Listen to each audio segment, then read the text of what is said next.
दिखा भी रहे हैं कि जिस तरह की तैयारी राजभवन में हो गई थी वो तमाम तैयारियां पहले ही कर ली गई थी और आखिरकार जिन लोगों को निमंत्रण दिया गया है उसकी भी जानकारी पहुंच गई कि राजभवन की ओर से किन्हें निमंत्रण दिया गया था।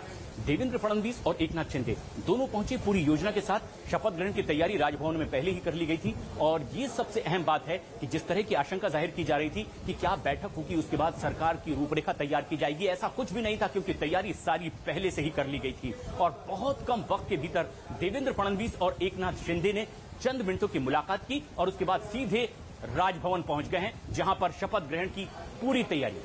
जी दिवाकर इस वक्त हमारे सहयोगी सीधे जुड़ रहे हैं। दिवाकर, जो ताजा तस्वीरें हैं वो क्या बयां कर रही है? क्या महाराष्ट्र की सरकार कुछ ही पलों में महाराष्ट्र की जनता के सामने होगी? बिल्कुल बिल्कुल, जिस तरह से बीजेपी खेमे की तरफ से प्रशांत जानकारी दी जा रही थी कि कल शपथ ग्रहण होगा, लेकिन जैसे ही एकनाथ शिंदे पे पहुंचते हैं पूरी तस्वीर बदल जाती है। 15 मिनट की बैठक होती है और उस बैठक के बाद ये तय होता है कि देवेंद्र फडणवीस मुख्यमंत्री की और एकनाथ शिंदे डिप्टी सीएम की शपथ लेंगे। लेकिन शपथ के बाद ये जो विरोधी पक्ष नेता का बंगला है सागर, ये बदल जाएगा। यानी अब यहाँ से देवेंद्र फडणवीस सीधा वर्सो बंगलो पहुंच जाएंगे जो यहाँ से करीब 1 किलोमीटर की दूरी पर है। यानी शपथ ग्रहण के बाद बाकायदा इस बंगले को छोड़कर सीधा देवेंद्र फडणवीस वर्षा बंगलों में जाएंगे जहां पर अब तक उद्धव ठाकरे रहते थे। और ऐसे में साफ तौर पर पूरी रणनीति आप प्रशांत देखिए कि पूरी तरह से रणनीति जो है वो दोनों के बीच तय थी। एकनाथ शिंदे ने एक ट्वीट किया कि अभी तक कोई बातचीत नहीं हुई है लेकिन बहुत जल्द होगी। लेकिन एकनाथ शिंदे जैसे ही यहाँ पहुंचते हैं 15 मिनट की कुल मीटिंग हुई है और जैसे ही दोनों नेता एक साथ एक गाड़ी में बैठ के निकले हैं, ये बताता है कि बॉन्डिंग हो चुकी है, सब कुछ तय हो चुका है।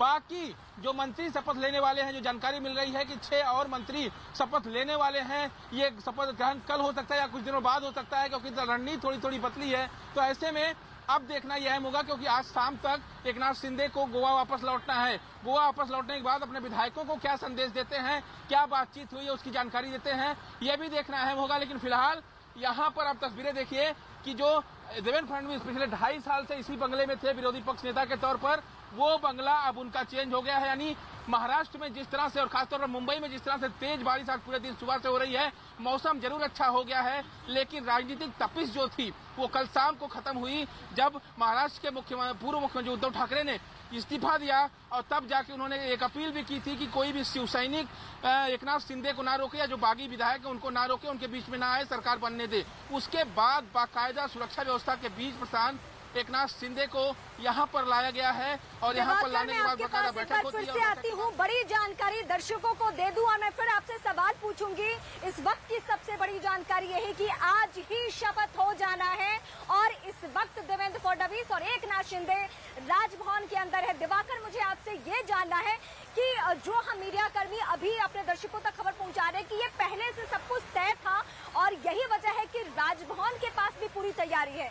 यानी तकरीबन 1 किलोमीटर के दायरे में बैरिकेडिंग कर दी गई है पूरे राजभवन परिसर को। तो ये तैयारी पहले से, राजभवन को पहले से इंफॉर्मेशन की आज के आज शपथ हो जाना है। दिवाकर,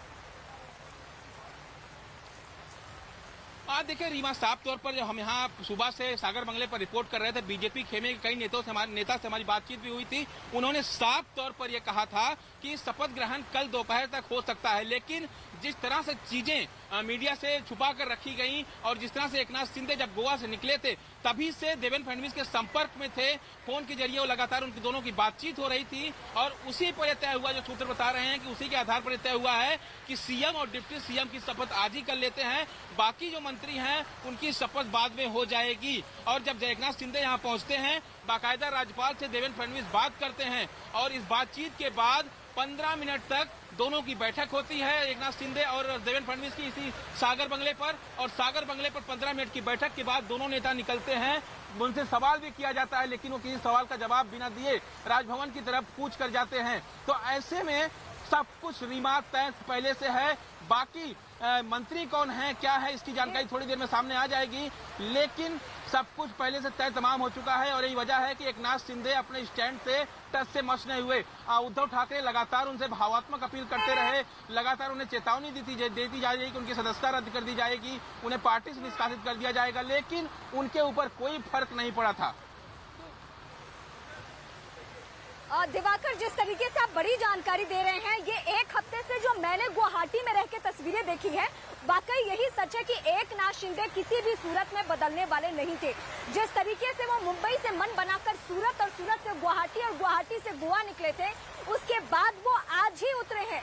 ऐसा लगता है जैसे एकनाथ शिंदे प्रण करके गए हो मुंबई से कि मुंबई मैं तब लौटूंगा जब मैं यहाँ पे शपथ लूंगा, और आज यही हुआ। वो पहले एयरपोर्ट और इस वक्त इस पूरे सियासी घटनाक्रम पे एक रिपोर्ट हम आपको दिखाते हैं कि कब कब क्या कुछ हुआ है। देवेंद्र फडणवीस की इस पूरे मामले में क्या बड़ी भूमिका रही है। सबसे पहले रिपोर्ट देखिए आप।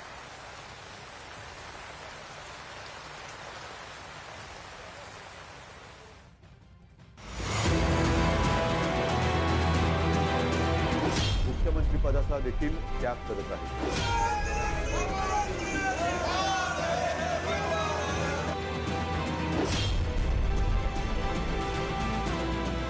देवेंद्र फडणवीस जी को मुख्यमंत्री के रूप में दिखना चाहते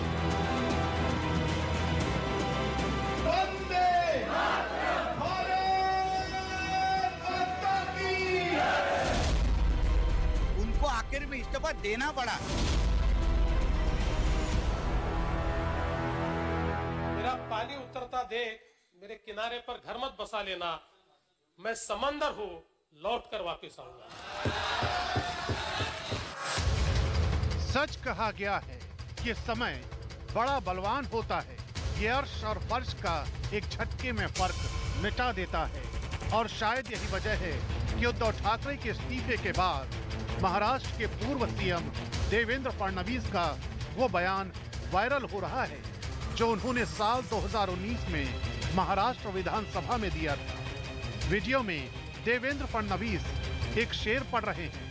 वो कहते हैं कि मेरा पानी उतरता देख मेरे किनारे पर घर मत बसा लेना, मैं समंदर हूँ लौट कर वापस आऊं। मेरा पानी उतरता देख मेरे किनारे पर घर मत बसा लेना, मैं समंदर हूँ लौट कर वापस आऊंगा। महाराष्ट्र में सियासी हालात ऐसे थे जहां ऊंट किसी भी करवट बैठ सकता था। शिंदे गुट के मजबूत दावे के बावजूद बीजेपी और देवेंद्र फडणवीस कोई रिस्क नहीं लेना चाहते थे। इसका अंदाजा ऐसे ही लगाया जा सकता है कि इस पूरे घटनाक्रम के दौरान न तो बीजेपी की तरफ से कोई जल्दबाजी दिखाई गई और न ही किसी तरह की बयानबाजी की गई। इसी वेट एंड वॉच वाली स्थिति के बीच बीजेपी महाराष्ट्र की सियासत का रोड मैप तैयार करती रही। फडणवीस की इसी राजनीतिक कुशलता का नतीजा है कि अब उनकी तस्वीरों के साथ महाराष्ट्र के राजनीतिक भविष्य की स्क्रिप्ट भी लिखी जाने लगी। ये तो झांकी है, मुंबई महापालिका अभी बाकी है। सियासत में कब क्या हो जाए ये कहा नहीं जा सकता, और इस बात को देवेंद्र फडणवीस अच्छी तरह से जानते हैं। शायद यही वजह रही कि देवेंद्र फडणवीस ने महाराष्ट्र की सियासत के हर पहलू पर अपनी नजर बनाए रखी, और जब उनको लगा कि बाजी उनके हाथ में है तो दिल्ली आकर उन्होंने गृह मंत्री अमित शाह और बीजेपी अध्यक्ष जेपी नड्डा से मुलाकात करके उनको एक बार फिर से अपने विश्वास में लिया, और फिर महाराष्ट्र की सियासत का नया ब्लूप्रिंट तैयार किया गया। देवेंद्र फडणवीस 2014 के बाद से बीजेपी के उभरते सितारों में से एक हैं। मनोहर जोशी के बाद वो राज्य के दूसरे ब्राह्मण सीएम बने थे। इसके अलावा शरद पवार के बाद सबसे कम उम्र के सीएम बनने वाले दूसरे राजनेता थे, और अब देवेंद्र फडणवीस तीसरी बार ताजपोशी की तैयारी कर रहे हैं। 2019 के विधानसभा चुनावों की बात है। शिवसेना से गठबंधन में पूर्ण बहुमत मिलने के बाद भी देवेंद्र फडणवीस दोबारा मुख्यमंत्री बनने से चूक गए थे।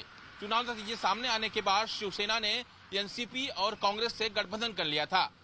देवेंद्र फडणवीस ने सरकार भी बनाने की कोशिश की थी, लेकिन बहुमत साबित करने में वो सफल नहीं हो पाए थे। इस दौरान उन्होंने अपने एक संबोधन में कहा था कि मैं वापस आऊंगा। और अब देवेंद्र फडणवीस का वो शेर सच साबित होता दिखाई दे रहा है, जो शेर उन्होंने महाराष्ट्र विधानसभा में पढ़ा था।